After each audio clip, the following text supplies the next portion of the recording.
مسلمان نہیں ہوتا.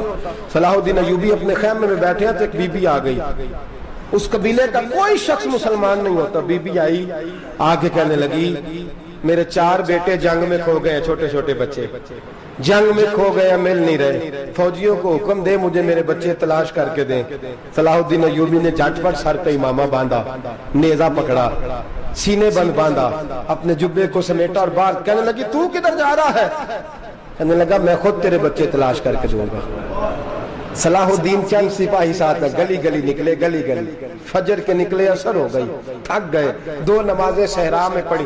جنگل کے اندر پہنچے تو ایک کونے میں 4 بچے ایک جگہ ڈرے اور سہمے ہوئے بیٹھے ملے. صلاح الدین ایوبی اٹھا کے لائے, ماں کو کہنے لگے تیرے بچے ہیں. نکلا اس لیے تھا کہ میرے نبی نے فرمایا بچے جدا ہوں تو ماں کو درد بڑا ہوتا ہے, اور میرے رسول نے فرمایا تھا جب جنگ کرنے جاؤ تو کھیت برباد نہ کرنا, فصلیں تباہ نہ کرنا, بچوں کو ماں سے جدا نہ کرنا. فرمایا میں سوچ رہا تھا تیرے بچے کہیں میری وجہ سے جدا ہو گئے تو مصطفیٰ کو جواب کیا دینا. فرمایا تیرے بچے ڈھونڈ کے لایا ہوں. بچے ماں کے پاس آنے لگے تو ماں نے بڑے بیٹے کے منہ پہ تھپڑ مارا. کہتا ہے اماں کیا ہوا؟ کہنے لگے تو نے سنا نہیں کہ دشمن کے بچوں کی اتنی حفاظت کرتا ہے, میرے پاس نہ جا, اس کے قدموں میں بیٹھ جا. جس نبی کے غلام اتنے سچے ہیں وہ نبی کتنا سچا ہوگا. بنو قریظہ اور بنو نذیر 2 محلے تھے یہودیوں کے. یہودیوں نے بڑی عہد شکنی کی تو نبی پاک صلی اللہ علیہ وسلم نے ان کو بے دخل کر دیا, مدینے سے نکال دیا, مدینہ منورہ سے. یہودی نکل گئے مدینہ طیبہ سے, تو جب وہ نکل کے جا رہے تھے تو ان کے مکان, ان کے باغ, ان کی جائیدادیں بچ گئیں. نبی پاک علیہ السلام نے انصار مدینہ کو پہلے بلایا. جاگ رہے ہیں نا آپ لوگ؟ پیسے آتے کسی کو برے لگتے ہیں, اب تو یہ بھی حلال حرام کی تمیز بھی اٹھتی جا رہی ہے. جائیداد, باغ, مال, علاقہ خالی ہوا ہے, وہ چلے گئے اور لوگ تو ڈھونڈتے پھرتے ہیں. اللہ خیر فرمائے, شاملہ ہر جگہ ملتی نہیں اب شہروں میں, وہ کس کس نے نام کرا لیا, کدھر گئی ہے کوئی خبر ہی نہیں, خالی جگہ پڑی ہے. میرے نبی پاک علیہ السلام نے پہلے انصار مدینہ کو بلایا. حضور نے فرمایا انصاریوں بہت بڑی جائیدادیں یہودیوں کی, بنو نذیر اور بنو قریظہ محلے خالی ہو گئے, میرا دل کرتا ہے وہ تمہیں دے دوں, اس لیے کہ تم نے اپنے مہاجر بھائیوں کے ساتھ بڑا تعاون کیا, جائیدادیں تم نے دے دی ہیں, مکانات دے دیے ہیں, بڑا کچھ تم نے دیا ہے, میرا دل کرتا ہے وہ تمہارے نام کر دوں. تو انصار مدینہ کیا کہنے لگے یا رسول اللہ دے تو ہم نے دیا ہے پر وہ بیچارے جھچکتے ہی رہتے ہیں, وہ جھچکتے ہی رہتے ہیں, کھول کے ہماری چیزیں استعمال نہیں کرتے. تو حضور ہم تو پہلے ہی انصار ہیں, ہمارے پاس بڑا کچھ ہے, آپ مہربانی فرمائیں وہ سارا کچھ مہاجروں کو دے دے, مہاجرین کو ہمیں نہیں چاہیے. اب چلے گئے بات کر کے, میرے حبیب پاک نے مہاجروں کو بلا لیا. فرمایا بنو نذیر اور بنو قریظہ قبیلے کی جائیدادیں آئی ہیں, تمہارے پاس بظاہر جو چیزیں ہیں بھی وہ بھی انصار مدینہ کی ہیں, تو میرا یہ خیال ہے کہ وہ سارا کچھ تمہیں دے دیا جائے. ابو بکر صدیق رضی اللہ تعالیٰ عنہ کہنے لگے یا رسول اللہ صلی اللہ علیہ وسلم ہمارے انصار بھائیوں نے ہمارے لیے دل تک کھول دیے ہیں, حضور انہوں نے ہر چیز بانٹ کے ہمارے سامنے رکھ دی ہے, ہم اتنے خرد غرض ہیں کہ سارا کچھ لپیٹ جائیں. کہ حضور ہمارے پاس جو مکان ہے وہ ہے, ہم کاروبار کر رہے ہیں, تجارتیں کر رہے ہیں, مزدوریاں کر رہے ہیں, ہم انشاءاللہ اور بنا دیں گے, آپ یہ ہماری طرف سے ہمارے انصار بھائیوں کو گفٹ کر دیں, آپ انہیں دے دیں. میرے حبیب کی آنکھوں میں آنسو آ گئے, میرے نبی پاک علیہ السلام رو پڑے, یا رسول اللہ آپ کیوں روتے ہیں؟ فرمایا تمہارا یہ بھائی چارہ قائم رہا تو اللہ اسلام کو بڑی قوتیں عطا فرمائے گا, اللہ طاقتیں دے گا اسلام کو, اگر تمہارا یہ رنگ قائم رہا, یہ انداز, میرے غلاموں تمہارے یہ طور طریقے, ایک بھائی کہتا ہے دوسرے کو, دوسرا کہتا ہے تیسرے کو.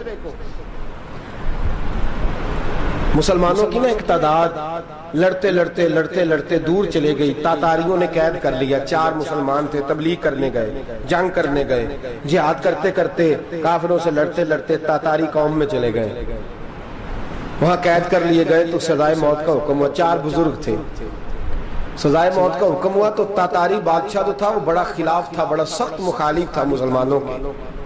اس نے کہا کہ ان کو جب پھانسی دینا نا مسلمانوں کو تو میرے سامنے دینا.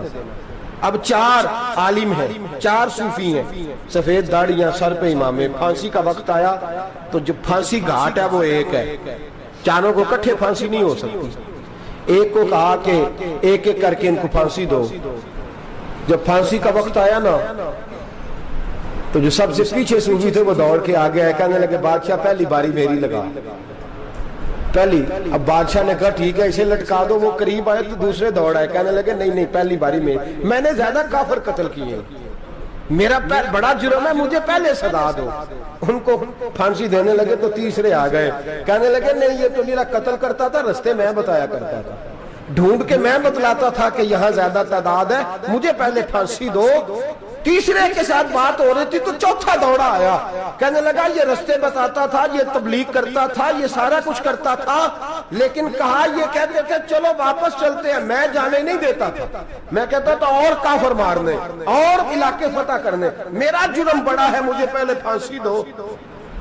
بادشاہ کہنے لگا مجھے 35 سال ہو گئے حکومت کرتے, بڑی دنیا کو پھانسی دی ہے, لوگ تو ایک دوسرے کو دھکے دیتے ہیں کہ پہلے تو جا پہلے تو جا, اور تم کیسی قوم ہو کہ ایک دوسرے پہ قربان ہو رہے ہو. کہنے لگا تم ایک باپ کی اولاد ہو.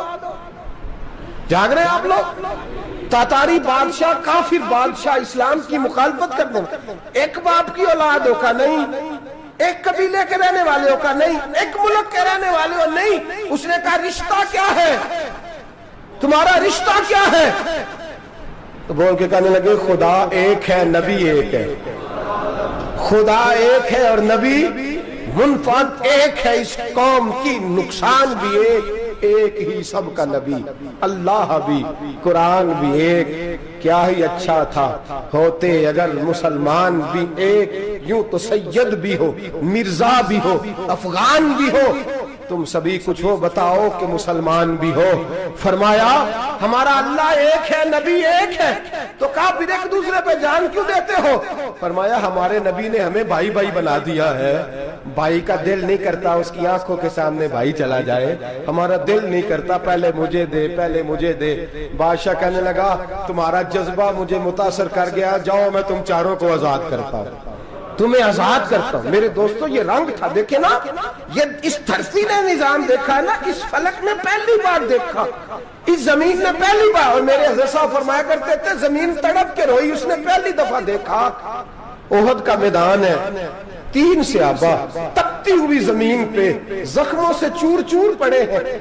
حضرت انس بن نضر رضی اللہ تعالیٰ عنہ پانی کا پیالہ لے کے پہنچے, ایک زخمی سے کہا تجھے پانی پلانا ہے, تو کہنے لگا میرے زخم تھوڑے ہیں, وہ جو ساتھ پڑا ہے اس کے زخم گہرے ہیں, پہلے اسے پانی پلا دے, جا اسے دے دے. اس کے پاس پہنچے تو وہ کہنے لگا وہ مجھ سے پہلے گرا تھا, اس کا زخم زیادہ گہرا ہے, اسے پانی پلا. تیسرے کے پاس گئے تو کہنے لگا چوتھا تڑپ زیادہ رہا ہے, اس کی عمر زیادہ ہے, میں تو جوان ہوں برداشت کر رہا, بڑھاپے کی وجہ سے نڈھال ہو گیا, پہلے اسے پانی پلا. چوتھا کہنے لگا 5ویں کے پاس جا, 5واں کہنے لگا 6ٹھے کے پاس جا. حضرت انس بن نضر کہتے میں رو پڑا, میں نے کہا محمد کے غلاموں, رسول نے تمہیں کیسا جذبہ دے دیا ہے, زبانیں پیاس سے باہر ہے لیکن تمہاری اخوت مرتے دم تک قائم ہے. کہتے میں 7ویں کے پاس گیا تو کہنے لگا اگر 6 قربانی دے سکتے ہیں تو مجھے خود غرض نہ سمجھ, میں نے نہیں پانی پینا, جا پہلے کے پاس لے جا. کہتے میں پہلے کے پاس آیا تو روح پرواز کر گئی, دوسرے کے پاس آیا تو روح پرواز کر گئی, میں 7ویں تک آیا تو انتقال کر گئے. کہتے ہیں پانی کا پیالہ میں نے اٹھایا اور میں نے زمین پہ رکھا تو میں نے کہا پانی گھما رہنا, محمد کے غلام مر تو جاتے ہیں پر ایک دوسرے کا خیال بڑا رکھا کرتے ہیں, گھما رہنا یہ مر جایا کرتے لیکن ایک دوسرے کا درد. میرے دوستو لٹا ہوا برما, روتے ہوئے مسلمان, سسکیاں اور آہیں لیتی ہوئی مائیں پوچھتی ہیں اے خاصا اے خاصان رسول, وقت دعا ہے, امت پہ تیری آ کے عجب وقت پڑا ہے. وہ دین جو بڑی شان سے نکلا تھا وطن سے, پردیس میں وہ دین آج غریب الغربا ہے.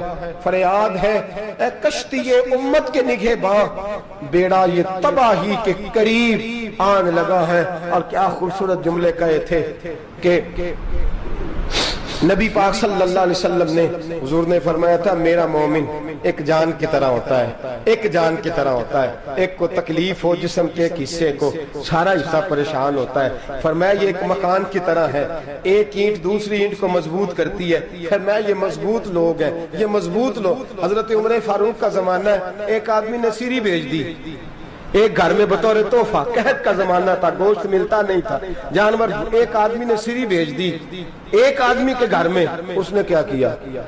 اس نے اپنی بیوی سے کہا ہماری تو خیر ہے، ساتھ والا پڑوسی زیادہ غریب ہے، ادھر نہ بھیج دیں، یہاں گندم امیر شہر کی ہوتی رہی خراب، اور بچی کسی فقیر کی فاقوں سے مر گئی، کہا ساتھ والے پڑوسی کے گھر سے میں کئی دنوں سے بھوک کی آوازیں، وہاں بھیج دے۔ اس کے گھر گئی تو اس کی بیوی شوہر کو مشورہ دیتی ہے، کہتی ہے میرے بچے تو دلیر ہے، ساتھ والے کے چھوٹے ہیں، وہ گزارا نہیں، ادھر نہ بھیج دیں۔ ادھر گئی، ایک روایت ہے 7 گھر، ایک روایت ہے 21 گھر، 21 گھروں میں گھومتی ہوئی وہ سری پھر پہلے کے گھر میں آ گئی، اور پہلا صحابی کہنے لگا صرف تو نے ہی محمد کا کلمہ نہیں پڑھا، باقی 20 نے بھی پڑھا ہوا ہے، صرف تو نے ہی رسول اللہ سے یہ درس نہیں لیا، باقیوں نے بھی لیا ہے، اور صرف تیرے اندر ہی جذبہ اظہار نہیں، تو ہی صرف مسلمانوں سے پیار نہیں کرتی، سارے ہی پیار کرتے ہیں۔ وہ سری پھر آ گئی ہے، اب کیا کرنا ہے؟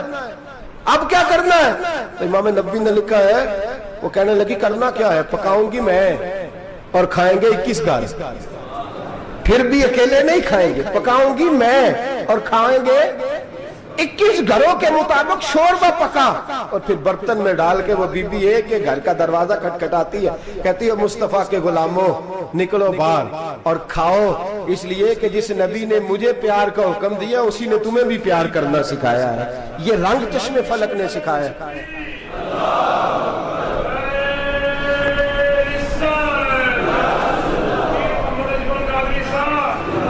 آپ کی بڑی مہربانی، زندہ باد وہی ہے جس کو اللہ رسول زندہ باد فرمائے، بڑی مہربانی، اللہ جزا دے۔ عرض یہ کرنے جا رہا تھا کہ رسول کریم صلی اللہ علیہ وسلم نے یہ پیغام دیا امت کو، فرمایا دیکھیں نا کتنے بڑے لفظ ہیں، یہ نہیں فرمایا دوزخ میں جائے گا، یہ نہیں فرمایا کہ اسے جہنم کی سزا ملے گی، میرے نبی نے فرمایا میں اسے مومن مانتا ہی نہیں، میں اسے مسلمان اپنا مانتا ہی نہیں۔ حضور کسے؟ فرمایا جو پیٹ بھر کے کھاتا ہے اور اس کا ہمسایہ بھوکا سو جاتا ہے، میں مومن ہی نہیں مانتا۔ سزا تو تب ملے گی نا کہ جب میں کسی سزا کا اعلان کروں، میں مانتا ہی نہیں، وہ میرا ہے ہی نہیں، خود پیٹ بھر کے کھا رہا ہے، ہمسایہ اس کا بھوکا، میں نہیں مانتا۔ انما المؤمنون اخوہ، مومن بھائی بھائی، میں مانتا ہی نہیں اسے۔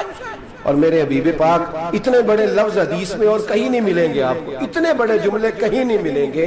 میرے نبی پاک نے فرمایا اللہ کہے گا قیامت کے دن، کون؟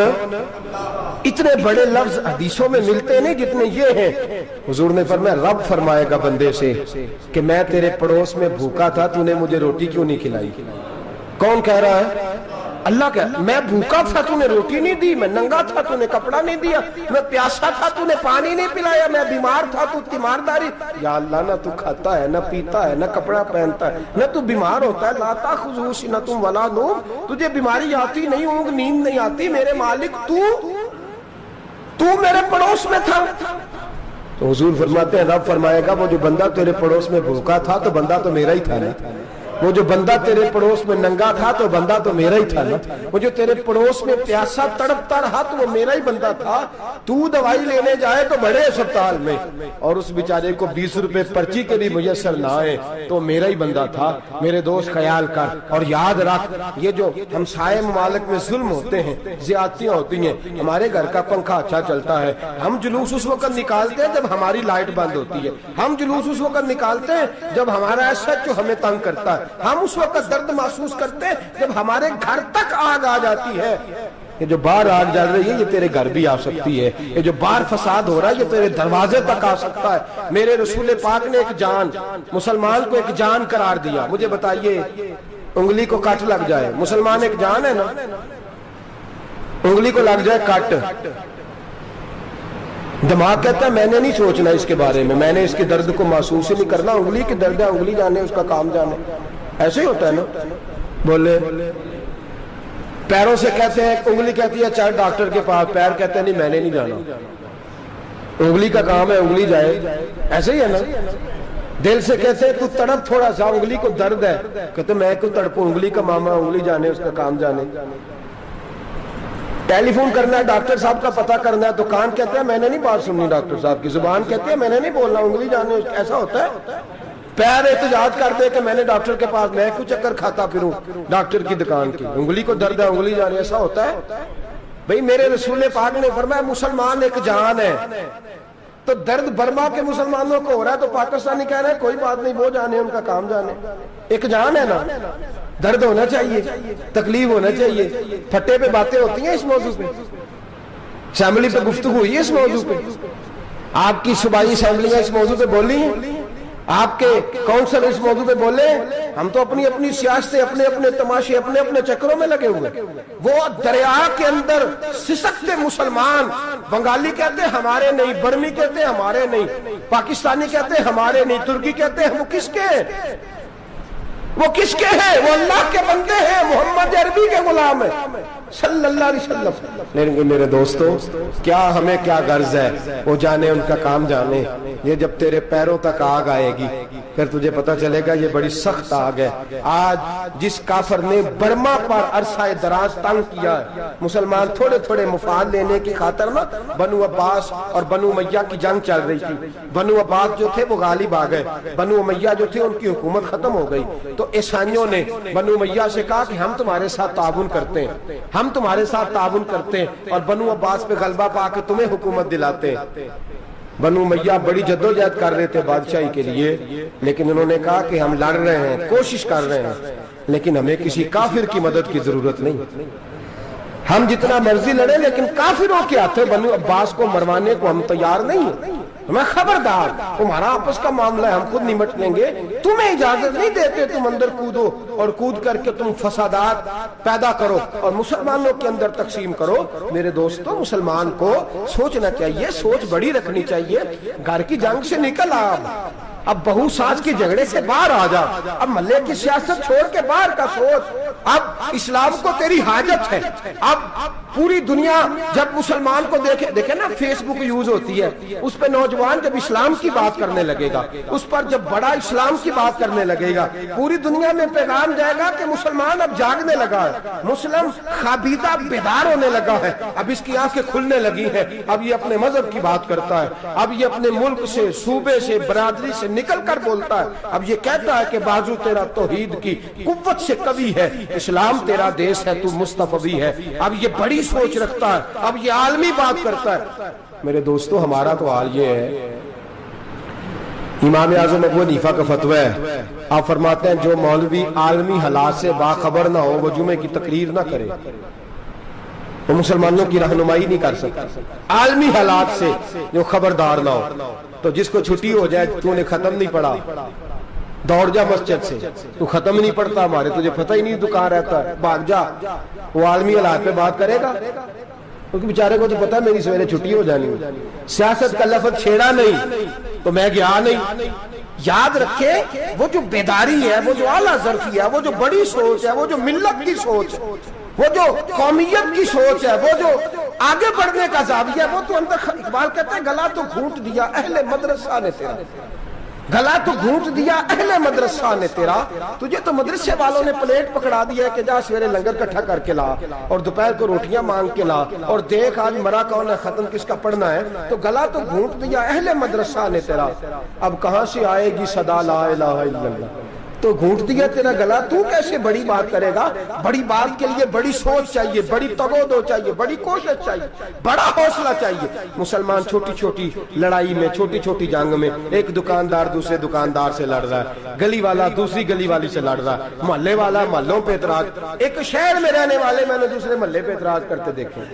یقین کریں ایک شہر میں رہنے والے، علاقے میں بسنے والے کہتے ہیں بھائی توبہ ہے اس محلے تو اللہ ہی بچائے، لا حول ولا قوت۔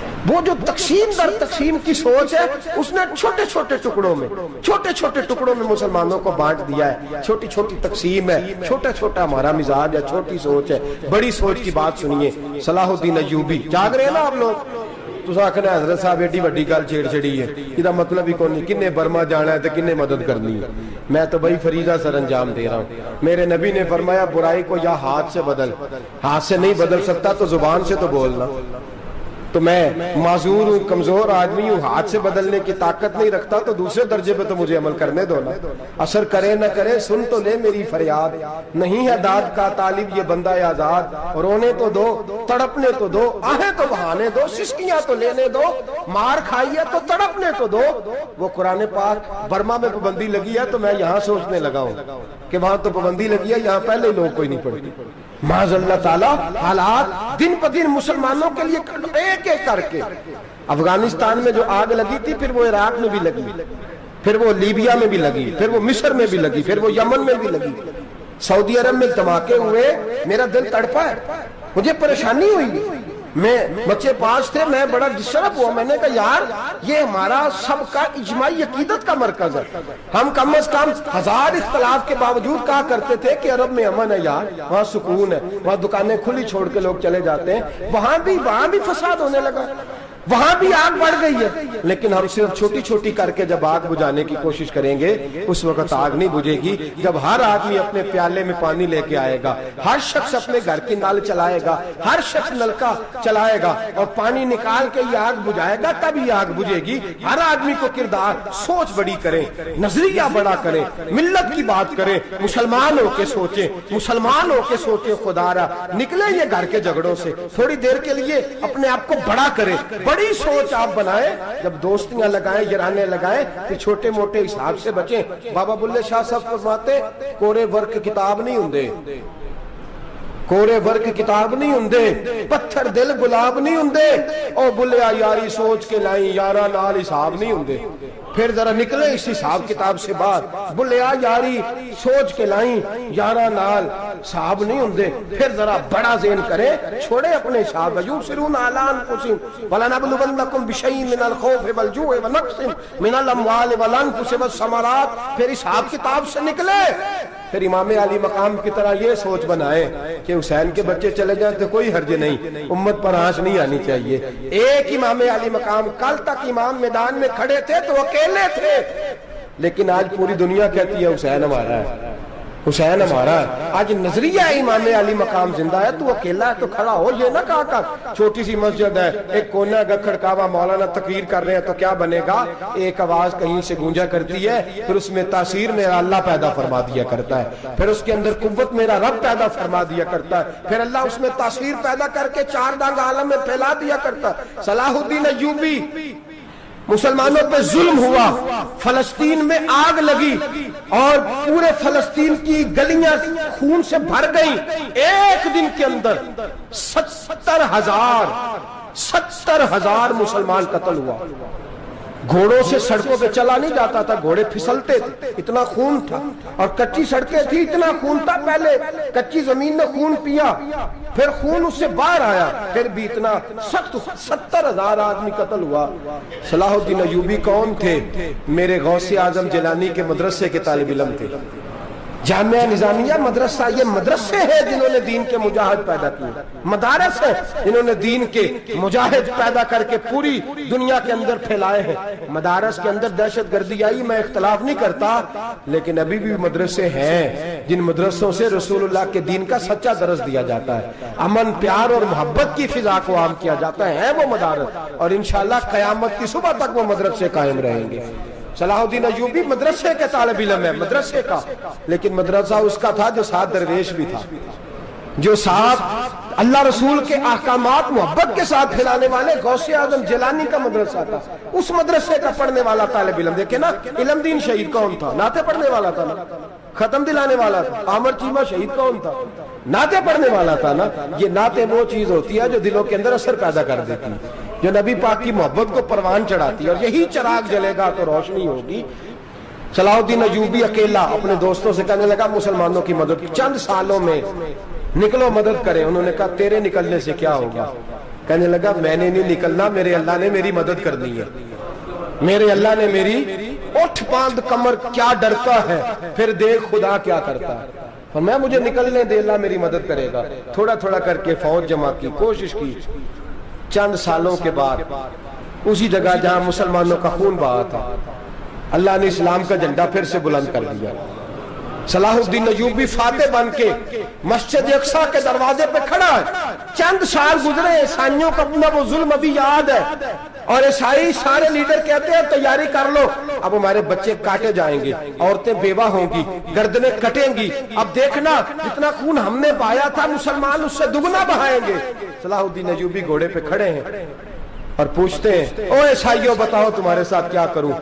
گردنیں جھک گئیں، جواب کوئی بھی نہیں۔ کہا تم نے 70,000 مسلمان ایک دن میں مارا تھا، بولو تمہارے ساتھ کیا کروں؟ تم نے ایک دن میں مسلمان یوں کاٹے جیسے گاجر مولی کاٹی جاتی ہے، بولو کیا کروں؟ عیسائی کہنے لگے ہمیں اپنے ظلم یاد ہے، تشدد یاد ہے، بربریت یاد ہے، تو بہتر جانتا ہے تو نے کیا کرنا ہے۔ صلاح الدین ایوبی گھوڑے پہ فاتح کھڑا ہے، آنکھوں میں آنسو آئے، تڑپ کے رویا، کہنے لگا میں تمہارے ساتھ وہی سلوک کروں گا جو میرے مصطفیٰ نے قریش مکہ کے ساتھ فرمایا تھا، لا تصریب علیک، جاؤ تم پر کوئی زیادتی، جاؤ تم آزاد ہو۔ اس نے کہا تو کر کیا رہا ہے؟ کہنے لگا میں کیا کروں، میں اس محمد کا ماننے والا ہوں جس نے معاف کرنا سکھایا ہے صلی اللہ علیہ وسلم، میرے پیروں میں زنجیر ہے رسول اللہ کی غلامی کی، جاؤ تم آزاد ہو۔ اس نے کہا تم آزاد ہو، لوگوں نے کلمہ پڑھنا شروع کر دیا، اشہد ان لا الہ الا اللہ واشہد ان محمدن عبدہ۔ سارے قبیلے کے کچھ نہ کچھ لوگ مسلمان، ایک قبیلہ رہ گیا مسلمان نہیں ہوتا۔ صلاح الدین ایوبی اپنے خیمے میں بیٹھے ہیں تو ایک بی بی آ گئی، اس قبیلے کا کوئی شخص مسلمان نہیں ہوتا۔ بی بی آئی، آگے کہنے لگی میرے 4 بیٹے جنگ میں کھو گئے، چھوٹے چھوٹے بچے جنگ میں کھو گئے، مل نہیں رہے، فوجیوں کو حکم دے مجھے میرے بچے تلاش کر کے دیں۔ صلاح الدین ایوبی نے جھٹ پٹ سر پہ امامہ باندھا، نیزہ پکڑا، سینے بند باندھا، اپنے جبے کو سمیٹا اور باہر کہنے لگی تو کدھر جا رہا ہے؟ کہنے لگا میں خود تیرے بچے تلاش کر کے دوں گا۔ صلاح الدین چند سپاہی ساتھ ہے، گلی گلی نکلے، گلی گلی فجر کے نکلے، اثر ہو گئی، تھک گئے، 2 نمازیں صحرا میں پڑھی، جنگل کے اندر پہنچے تو ایک کونے میں 4 بچے ایک جگہ ڈرے اور سہمے ہوئے بیٹھے ملے۔ صلاح الدین ایوبی اٹھا کے لائے، ماں کو کہنے لگے تیرے بچے ہیں، نکلا اس لیے تھا کہ میرے نبی نے فرمایا بچے جدا ہوں تو ماں کو درد بڑا ہوتا ہے، اور میرے رسول نے فرمایا تھا جب جنگ کرنے جاؤ تو کھیت برباد نہ کرنا، فصلیں تباہ نہ کرنا، بچوں کو ماں سے جدا نہ کرنا۔ فرمایا میں سوچ رہا تھا تیرے بچے کہیں میری وجہ سے جدا ہو گئے تو مصطفیٰ کو جواب کیا دینا۔ فرمایا تیرے بچے ڈھونڈ کے لایا ہوں۔ بچے ماں کے پاس آنے لگے تو ماں نے بڑے بیٹے کے منہ پہ تھپڑ مارا، کہتا اماں کیا ہوا؟ کہنے لگے تو نے سنا نہیں کہ دشمن کے بچوں کی اتنی حفاظت کرتا ہے، میرے پاس نہ جا، اس کے قدموں میں بیٹھ جا۔ جس نبی کے غلام اتنے سچے ہیں وہ نبی کتنا سچا ہوگا، جس نبی کے نوکر اتنے کھڑے ہیں وہ نبی کتنا کھڑا ہوگا، جا کے کلمہ پڑھ لے۔ میرے دوست یہ اسلام ہے جس نے غیروں کا درد بھی اپنے سینے میں رکھا۔ اقبال کہتا ہے سارے زمانے کا درد ہمارے ہی سینے میں ہے، برما کا مسلمان ہو یا عراق، لیبیا، افغانستان، کشمیر کا مسلمان ہو، میرے دوست وہ غیر نہیں ہے، وہ تیرا اپنا ہے۔ اس کا رنگ نہ دیکھ، اس کی بولی نہ دیکھ، اس کا قبیلہ اور علاقہ نہ دیکھ، دیکھ کہ وہ تیرے رسول کا کلمہ پڑھتا ہے، وہ دیکھ کہ وہ کعبے کی طرف منہ کر کے نماز پڑھتا ہے، دیکھ کہ تیرا اور اس کا نصاب زندگی قرآن ایک ہے۔ میرے دوست کچھ نہیں کر سکتا تو دعا تو کر دیا کر، کچھ نہیں کر سکتا تو التجا تو کر دیا کر۔ اللہ کے حضور یہ تو کہا کر کہ اللہ مسلمان جہاں بھی ہیں تو ان کی مدد فرما، اللہ مسلمان جہاں بھی ہیں تو ان کی غیبی امداد فرما۔ یہ دعا تو میرے دوستوں ضرور کیا کرو، سوچ بڑی کریں، جب بھی آپ بولیں، جب بھی آپ لکھیں، جب بھی کسی سے بات کریں تو بحیثیت مسلمان کے بات کریں، بحیثیت ایک نبی پاک کے غلام کے بات کریں، اپنی زندگی اس انداز میں ترتیب دیں کہ پہلے آپ مسلمان ہیں، اس کے بعد آپ کچھ اور ہیں، پہلے اسلام کی بات کریں، بڑی بات کریں، بڑے حوصلے کی بات کریں، پھر اسلام کو قوت ملے گی، پھر بیداری امت کو نصیب ہوگی۔ اللہ کریم برما کے مسلمانوں کو اپنی رحمت کی ٹھنڈی چھاؤں نصیب فرمائے، ہمیشہ مدحت خیر الانام میں گزرے، دعا ہے یہ عمر درود و سلام میں گزرے۔ آخر دعوانا ان الحمدللہ رب العالمین۔ اور اگر آپ نے ابھی تک ہمارا چینل سبسکرائب نہیں کیا تو فوراً سبسکرائب کیجیے، ساتھ ہی بیل آئیکن پر کلک کریں تاکہ مزید آنے والی ویڈیو ہے وہ آپ کو وقت پر ملتی رہے۔